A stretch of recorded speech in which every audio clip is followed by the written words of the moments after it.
Hello बच्चों, मैं राजेश जंगे। बच्चों, आज का हमारा टॉपिक है आयनाइजेशन एनर्जी। अभी तक हम लोगों ने एटॉमिक रेडियस के बारे में पढ़ा था, उनके टाइप्स के बारे में पढ़ा था एंड पीरियोडिक टेबल के अंदर किस टाइप से वो वेरी करती है, left to right and up to down कैसे वेरी करती है, उन सबकी स्टडी की। आज का टॉपिक में हम आयनाइजेशन एनर्जी के वेरिएशन के बारे में पढ़ेंगे, left to right and up to down. And बच्चों, कौन कौन से फैक्टर्स इसको अफेक्ट करते हैं, इन सब की स्टडी करेंगे। लेकिन उससे पहले आयनाइजेशन एनर्जी होती क्या है, इसके बारे में डिस्कस करते हैं। आयनाइजेशन एक ऐसा प्रोसेस है जिसमें हम किसी भी एटम को आयनाइज करते हैं, मतलब उससे इलेक्ट्रॉन्स निकालते हैं। यहां पर इलेक्ट्रॉन निकालने के सेंस में हम लेंगे, इलेक्ट्रॉन देने के रेस्पेक्ट में हमने लेंगे, क्योंकि इलेक्ट्रॉन देने के प्रोसेस से भी आयनाइजेशन होता है। ठीक है बच्चों, तो मैं कहूंगा यहां पर किसी भी एटम से इलेक्ट्रॉन निकाल करके उसको केटायन की फॉर्म में हम कन्वर्ट कर सकते हैं। तो आयनाइजेशन एनर्जी क्या होती है कि किसी भी एटम के वैलेंस शेल में प्रेजेंट इलेक्ट्रॉन को परमानेंटली रिमूव करने के लिए जितनी एनर्जी रिक्वायर्ड होती है उसे ही हम आयनाइजेशन एनर्जी कहते हैं। लेकिन ऐसे केस के अंदर एटम है वो आइसोलेटेड होना चाहिए, मतलब उसका अदर एटम के साथ में किसी भी टाइप का इंटरेक्शन नहीं होना चाहिए। तो मैं ऐसा कह सकता हूं कि the minimum energy required to remove an electron present in valence shell of isolated gases atom is called as ionisation energy. तो इसको समझते हैं। आपने देखा कि किसी भी एटम में न्यूक्लियस के चारों तरफ कई सारे सेल होते हैं, लेकिन आउटर मोस्ट सेल में प्रेजेंट इलेक्ट्रॉन है। मान लेते हैं ये वाला इलेक्ट्रॉन प्रेजेंट है, ये एक एटम है और इसके वैलेंस शेल में इलेक्ट्रॉन प्रेजेंट है, एक ही इलेक्ट्रॉन है।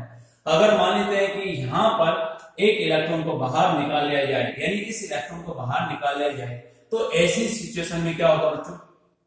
आपने देखा कि यहाँ पर 2 ही शेल रह जाएंगे और साथ में आपका बन जाएगा A पॉजिटिव बन जाएगा। मतलब इस इलेक्ट्रॉन को परमानेंटली यानी R इसको टू इंफिनिटी तक लेके जाने के लिए जो एनर्जी आपको देनी है वही आयनाइजेशन एनर्जी कहलाएगी। तो मैं कहूंगा अगर इसको आयनाइजेशन एनर्जी देंगे तो ऐसे में A पॉजिटिव में कन्वर्ट हो जाएगा और एक इलेक्ट्रॉन यहाँ पर रिलीज कर देगा। ठीक है बच्चों, यानी परमानेंटली इलेक्ट्रॉन को रिमूव करने के लिए रिक्वायर्ड एनर्जी ही आयनाइजेशन एनर्जी कहलाती है। तो हम यहाँ पर देखेंगे क्या होगा बच्चों, definition. The energy required to remove electron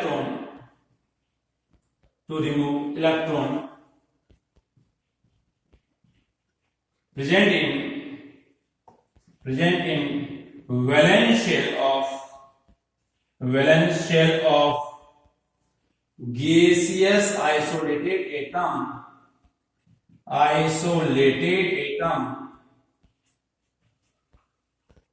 is called ionization energy। इस तरह से हम इसको डिफाइन करेंगे। आइसोलेटेड गैसेस एटम होगा, आइसोलेटेड होगा तो दूसरे के साथ में इंटरेक्शन नहीं होगा। अदर टाइप की यहाँ पर जो एनर्जी है उसको हमने रिमूव कर दिया और केवल वैलेंस शेल से प्रेजेंट इलेक्ट्रॉन को या वैलेंस शेल में प्रेजेंट इलेक्ट्रॉन को परमानेंटली रिमूव किया। तो इसी मिनिमम एनर्जी को हम आयनाइजेशन एनर्जी कहते हैं। तो हम देखते हैं, मान लेते हैं कि यहाँ पर एक एटम है, ये वाला एटम, इससे अगर एक इलेक्ट्रॉन निकालते हैं तो डेफिनेटली क्या होगा, आप कह सकते हो कि इसमें आयनाइजेशन एनर्जी देनी पड़ेगी, क्योंकि फर्स्ट इलेक्ट्रॉन निकालते हैं इसलिए इसे कहेंगे आयनाइजेशन एनर्जी फर्स्ट। आपका बनेगा A प्लस बन जाएगा। फर्दर अगर एक और इलेक्ट्रॉन निकालते हैं तो सेकेंड इलेक्ट्रॉन को निकालने के लिए रिक्वायर्ड एनर्जी होगी आयनाइजेशन एनर्जी, आपका हो जाएगा सेकेंड। और नेक्स्ट में कहूंगा यहाँ पर A प्लस 2 बन गया और फर्दर एक इलेक्ट्रॉन को और निकालना चाहते हो तो यहाँ पर आपका होगा आयनाइजेशन एनर्जी थर्ड में कहूंगा। लेकिन बच्चों यहाँ पर आपने देखा कि जो स्टेटमेंट है वो इस तरह से भी कह सकते हैं कि ये सेकेंड प्रोसेस इसको मैं कहूंगा फर्स्ट प्रोसेस था, ये सेकेंड प्रोसेस और ये वाला थर्ड प्रोसेस। तो सेकेंड प्रोसेस के लिए मैं अगर बात करता हूं तो ionization energy, second ionization energy of A वो किसके बराबर होगी, IE2 के बराबर होगी। और ऐसा भी कर सकता हूं first ionization energy of A positive वो भी IE2 के बराबर होगी। तो मैं इसको ऐसे लिख सकता हूं, यहां पर क्या होगा, second ionization energy of A positive, ये वैल्यू होगी बच्चों इसके IE2 को रिप्रेजेंट करता है, ठीक है। और ऐसे भी कर सकते हैं और इसे first ionization energy of A, first ionization energy of A positive ion की जो फर्स्ट आयनाइजेशन एनर्जी होगी, क्योंकि ए पॉजिटिव से तो आप फर्स्ट इलेक्ट्रॉन निकाल रहे हैं, इसलिए first ionization energy of A positive लेगा वो भी IE2 के बराबर होगी, ठीक है बच्चों। नाउ मैं कर सकता हूं इसे IE3 को कर सकते हैं third ionization energy of A और second ionization energy of A positive और first ionization energy of A+2, इस तरह से हम उसको रिप्रेजेंट करेंगे। तो मैं यहां पर लिखूंगा IE थर्ड है, इसको रिप्रेजेंट कर सकते हैं किस टाइप से, कैसे, यहां पर देखिए third ionization energy of A और ऐसे भी कर सकता हूं second ionization energy of A+ और कर सकता हूं first ionization energy of A+2, ये आपका तीनों नाम से ये जानी जाती है, ठीक है बच्चों। तो इस तरह से हम इसको देख सकते हैं।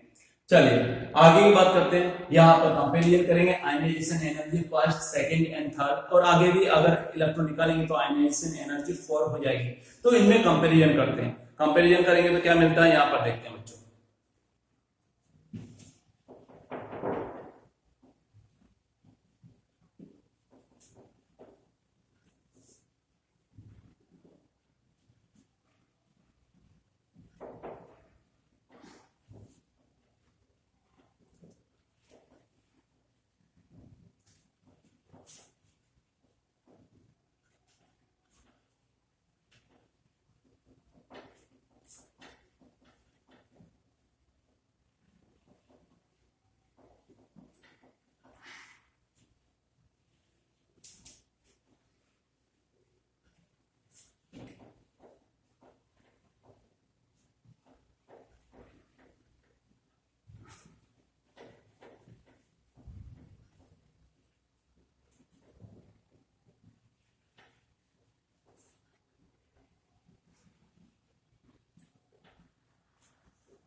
चलिए बच्चों स्टार्ट करते हैं। कंपैरिजन इन आयनाइजेशन एनर्जी क्या होगा, ionisation degree order of ionisation energy, ऐसे लिखता हूं ऑफ आयनाइजेशन एनर्जी क्या होगा बच्चों, आयनाइजेशन एनर्जी है फोर्थ की जो वैल्यू होगी वो ज्यादा होगी आयनाइजेशन एनर्जी थर्ड से, फिर आयनाइजेशन एनर्जी सेकंड हो जाएगा और फिर आयनाइजेशन एनर्जी आपका फर्स्ट हो जाएगा। यानी फोर्थ की वैल्यू सबसे ज्यादा होगी, फिर क्या होगा थर्ड की, फिर सेकंड की, फिर फर्स्ट की। ऐसा हमेशा ऑलवेज हो, हमेशा होगा और किसी भी एटम के लिए, ठीक है बच्चों। किसी भी एटम से अगर first, second, third and fourth अगर इलेक्ट्रॉन या फिफ्थ इलेक्ट्रॉन निकालते हो तो ऐसी सिचुएशन में आयनाइजेशन एनर्जी की वैल्यू क्या होगी, हमेशा बढ़ती जाएगी। फिर next ionisation energy is endothermic, मैं कहूंगा या मैं कहूंगा is an endothermic in nature, मतलब आयनाइजेशन एनर्जी होगी वो रिलीज एनर्जी की बात नहीं करते, हमेशा एब्जॉर्ब एनर्जी की बात करते हैं। तो आयनाइजेशन एनर्जी होगी किसी भी एटम की आयनाइजेशन एनर्जी होती है बच्चों वो एंडोथर्मिक होगी। मैंने बोला किसी भी एटम की, मैंने ये नहीं बोला किसी भी आयन की, ठीक है। तो ये चीज का आपको ध्यान में रखना होगा, किसी भी न्यूट्रल एटम की आयनाइजेशन एनर्जी हमेशा और हमेशा एंडोथर्मिक होगी, मतलब इलेक्ट्रॉन रिमूव करने के लिए आपको एनर्जी देनी पड़ेगी। तो कुछ एग्जांपल्स लेते हैं। पहला आयनाइजेशन एनर्जी ऑर्डर ऑर्डर की बात करेंगे, क्या होगा काला वाला देखते हैं, ऑक्सीजन O+2 एंड O+1। तो आपने देखा कि यार ऑक्सीजन से ये तो न्यूट्रल है, इसमें से एक इलेक्ट्रॉन पहले से ही निकाला जा चुका है, ये इंडिकेट करता है +1 की एक इलेक्ट्रॉन निकल गया। तो O+2 है, इसका मतलब इससे 2 इलेक्ट्रॉन निकाले जा चुके हैं। तो इसका मतलब यहाँ पर अगर देखते हैं तो आप देखोगे कि जैसे जैसे पॉजिटिव चार्ज की वैल्यू बढ़ती जाएगी वैसे वैसे आयनाइजेशन एनर्जी की वैल्यू बढ़ती जाती है। ठीक है बच्चों, ऐसा क्यों होता है? क्योंकि जेड इफेक्टिव की वैल्यू बढ़ जाती है। मैं ऐसे कर सकता हूं, यहाँ पर आयनाइजेशन एनर्जी होती है बच्चों, वो डायरेक्टली प्रोपोर्शनल होती है जेड इफेक्टिव, यानी मैं ऐसा कहूंगा। और अगेन कह सकता हूँ फोर्स ऑफ अट्रैक्शन का, फोर्स ऑफ अट्रैक्शन की वैल्यू ज्यादा कब होगी? जब जेड इफेक्टिव की वैल्यू ज्यादा होगी। और अगर फोर्स ऑफ अट्रैक्शन ज्यादा हो तो आयनाइजेशन एनर्जी की वैल्यू ज्यादा होगी, क्योंकि अगर इलेक्ट्रॉन को न्यूक्लियस ज्यादा खींचेगा तो डेफिनेटली इसको रिमूव करने के लिए ज्यादा एनर्जी देनी पड़ेगी। तो इसलिए हमेशा जेड इफेक्टिव ये डायरेक्टली प्रोपोर्शनल होता है। तो चलिए देखते हैं यहाँ पर क्या होगा। यहाँ पर मैं जेड इफेक्टिव की बात करता हूँ, तो जेड इफेक्टिव आपने देखा इस वाले केस में जेड माइनस सिग्मा, सिग्मा अगर सिग्मा डिक्रीज होगा तो जेड इफेक्टिव बढ़ेगा।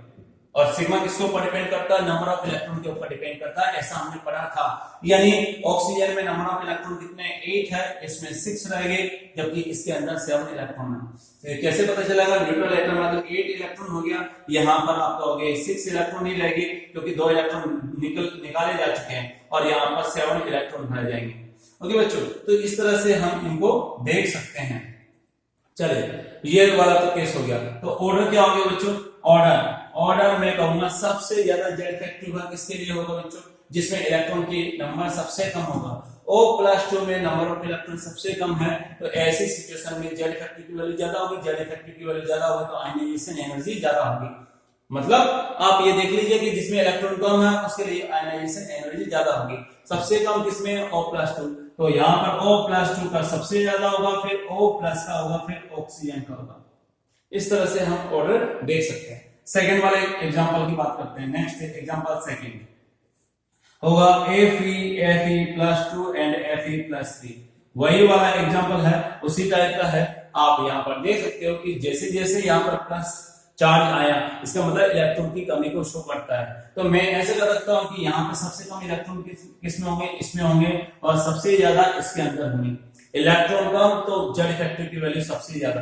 तो मैं कहूंगा यहाँ पर देखिए electrons decreases, number of electrons, या इस तरह से लिखेंगे, इधर जाने पर नंबर ऑफ इलेक्ट्रॉन्स डिक्रीज होंगे, तो क्या होगा बच्चों? सिग्मा की वैल्यू डिक्रीज होगी, और जेड इफेक्टिव क्या होगा? आप देख सकते हैं जेड इफेक्टिव भी यहाँ पर बढ़ेगा, और बढ़ेगा तो आयनाइजेशन एनर्जी आप कह सकते हो कि ये वैल्यू बढ़ेगी। ऑर्डर देखते हैं, यहाँ पर ऑर्डर क्या हो जाएगा? सबसे ज्यादा होगा Fe+3 का, उसके बाद में Fe+2, उसके बाद में Fe, ये आपका हो गया। चलो और एग्जांपल देखते हैं। नेक्स्ट इसी तरह से हम ले सकते हैं, यहां पर देखिए बच्चों Br पॉजिटिव, Br एंड एक और लेते हैं Br नेगेटिव। Br नेगेटिव लिया, इसका मतलब इलेक्ट्रॉन्स के नंबर बढ़ गए। तो आप यहाँ इधर से देखते हैं नंबर ऑफ इलेक्ट्रॉन्स बढ़ेंगे, इलेक्ट्रॉन्स बढ़ेंगे। कैसे बढ़ेंगे? पॉजिटिव चार्ज आता है तो इसका मतलब इलेक्ट्रॉन दे दिया, इसने दे दिया तो इलेक्ट्रॉन कम हो गए। न्यूट्रल एटम है, जबकि नेगेटिव चार्ज में इलेक्ट्रॉन ले लेता है, इसका मतलब मैं कहूंगा कि इलेक्ट्रॉन ले लिए तो इसका मतलब सिग्मा की वैल्यू क्या होगी? बढ़ेगी। सिग्मा बढ़ेगा तो जेड इफेक्टिव कम होगा, जेड इफेक्टिव कम होगा तो यहाँ पर कह सकते हो कि आयनाइजेशन एनर्जी की वैल्यू कम होगी। यानी ऑर्डर क्या होगा आयनाइजेशन एनर्जी का? Br पॉजिटिव का सबसे ज्यादा, फिर Br का, फिर Br नेगेटिव का। इस तरह से हमने 3 एग्जांपल देखे जिसके अंदर हमने ये इंडिकेट किया कि यहाँ पर आयनाइजेशन एनर्जी होती है, वो पॉजिटिव चार्ज बढ़ने के साथ साथ में बढ़ती है। क्यों बढ़ती है? क्योंकि जेड इफेक्टिव बढ़ता है। तो आगे हम लेते हैं बच्चों नेक्स्ट पॉइंट हमारा, कौन कौन से फैक्टर्स है जो इसको अफेक्ट करते हैं आयनाइजेशन एनर्जी को। तो ये वाला पॉइंट लेते हैं हम। Now factors affecting ionisation energy.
चलिए बच्चों स्टार्ट करते हैं। क्या यहां पर फैक्टर्स अफेक्टिंग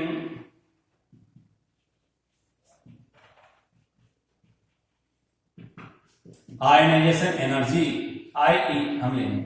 सबसे पहला ए फैक्टर क्या हुआ, जेड फैक्टर। क्या जेड फैक्टर, जेड फैक्टर बढ़ने के साथ साथ में फोर्स ऑफ अट्रैक्शन बढ़ेगा, और फोर्स ऑफ अट्रैक्शन बढ़ेगा यानी न्यूक्लियस अगर इलेक्ट्रॉन को ज्यादा खींचेगा तो ज्यादा एनर्जी देनी पड़ेगी उसको रिमूव करने के लिए।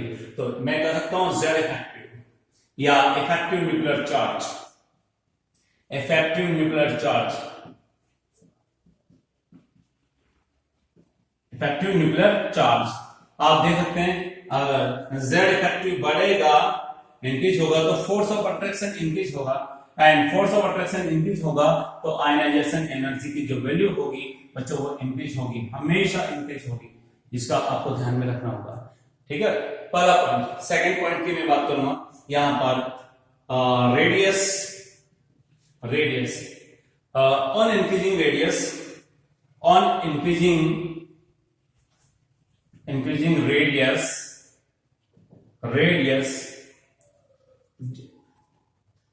फोर्स ऑफ अट्रैक्शन डिक्रीजेस, यानी अगर न्यूक्लियस और वैलेंस शेल के बीच की रेडियस या डिस्टेंस बढ़ती है तो ऐसे में फोर्स ऑफ अट्रैक्शन क्या होगा, डिक्रीज होगा। हैंस आयनाइजेशन एनर्जी डिक्रीजेस, इसलिए आयनाइजेशन एनर्जी की वैल्यू क्या होगी, डिक्रीज हो जाएगी हमेशा। ठीक है, तो ये आपको ध्यान में रखना पड़ेगा।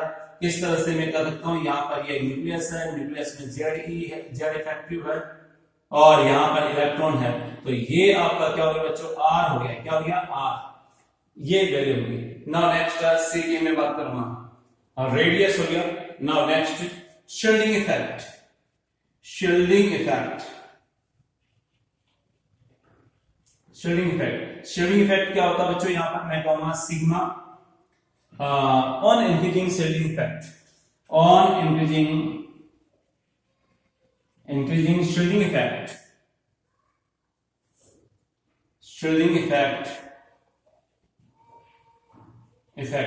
यानी इनर इलेक्ट्रॉन है, इनर शेल इलेक्ट्रॉन है, वो क्या करेंगे, बाहर वाले इलेक्ट्रॉन को क्या करेंगे, पुश करेंगे। अगर पुश करेंगे तो ऐसी सिचुएशन में न्यूक्लियस का अट्रैक्शन कम हो जाएगा, और अट्रैक्शन कम होगा तो आयनाइजेशन एनर्जी भी कम हो जाएगी।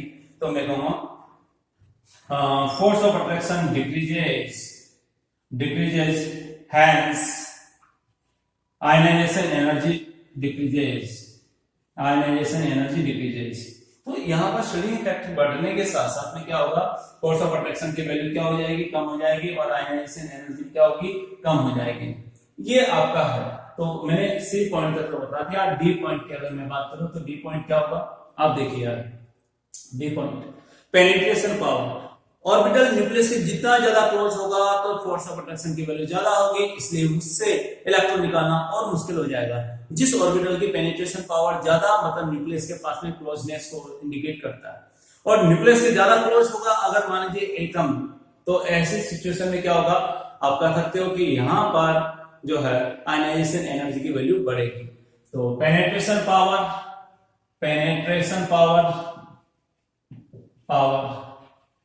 on increasing penetration power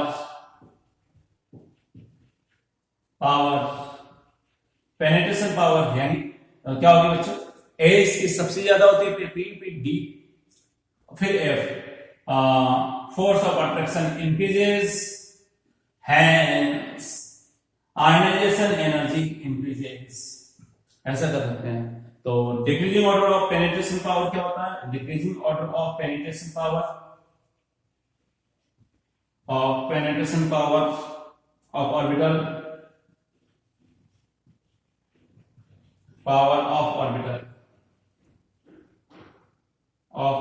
होगा बच्चों, एस का सबसे ज्यादा, फिर पी, फिर डी, फिर ए। इसलिए एस के इलेक्ट्रॉन को रिमूव करना मुश्किल होता है पी की कंपैरिजन में, अगर ए की शेप में प्रेजेंट है तो, और पी के कंपैरिजन में डी से इलेक्ट्रॉन या एफ से इलेक्ट्रॉन निकालना आसान होता है। तो ये पेनिट्रेशन पावर बढ़ने के साथ साथ में आयनाइजेशन एनर्जी के बढ़ने को शो करता है। नाउ नेक्स्ट है stability of half filled and full filled orbital, ई आपका हो जाएगा stability of half filled and fully filled orbital, fully filled orbitals क्या होगी बच्चों, यहां पर हम देखते हैं stability of half filled and fully filled orbital. आप देखते हो यार half filled orbital and fully filled orbital क्या होते हैं, ज्यादा स्टेबल होते हैं, ज्यादा स्टेबल होता है अदर के कंपैरिजन में, जैसा कि हमने एटॉमिक स्ट्रक्चर में देखा था। क्यों होता है उसका रीजन आप लोगों को पता है कि एक्सचेंज एनर्जी की वैल्यू ज्यादा होती है, और साथ ही साथ में मैं कहूंगा यहाँ पर सिमेट्रिक कॉन्फ़िगरेशन होता है, इस वजह से इनकी स्टेबिलिटी ज्यादा है। यानी मैं कहूंगा कि P3 की स्टेबिलिटी होती है वो P4 एंड P2 से ज्यादा होती है। सिमिलरली P6 की स्टेबिलिटी तो सबसे ज्यादा होगी। तो यहां पर देखो, मैं यहां पर लिखूं half filled and fully filled orbital and fully filled orbitals are more stable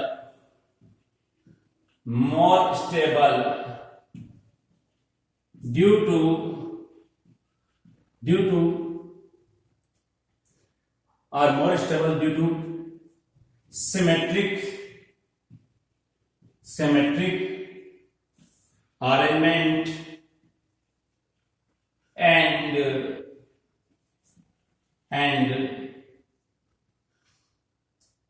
maximum exchange energy